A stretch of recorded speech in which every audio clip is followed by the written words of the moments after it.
Eu vou contar uma história tirada da realidade. Foi que aconteceu um parceiro de verdade, um pequeno garotinho que conhece a solidão, a dor de perder os seus pais, meu irmão. Desde cedo aprendendo a lidar com a solidão, de enfrentar a realidade junto com seus irmãos. Colégio interno ele passou, muita coisa aconteceu, lembrança das antigas, triste que ele viveu. Me bate uma vontade de chorar, oi, quando eu lembro daquele meu parceiro que passava mó veneno.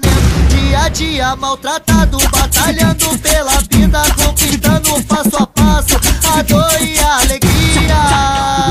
Ah, meu Deus, abençoe essa vida, tira a dor e no lugar dai alegria.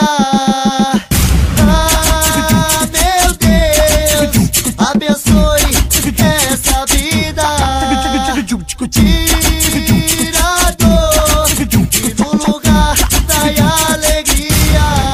Várias mulheres que passaram pela sua vida sem saber o que estava pra acontecer ainda, seu caminho já traçado, já tinha um destino quando Deus o colocou, um filho no seu caminho, uma criança muito linda, cheia de amor, tirando dele a infância triste que ele passou. Hoje em dia ele é pai, pro seu filho dá amor, tudo que ele não tinha pro seu filho dá o que for. Hoje em dia meu parceiro é muito feliz, tem assim a sua história com um final feliz.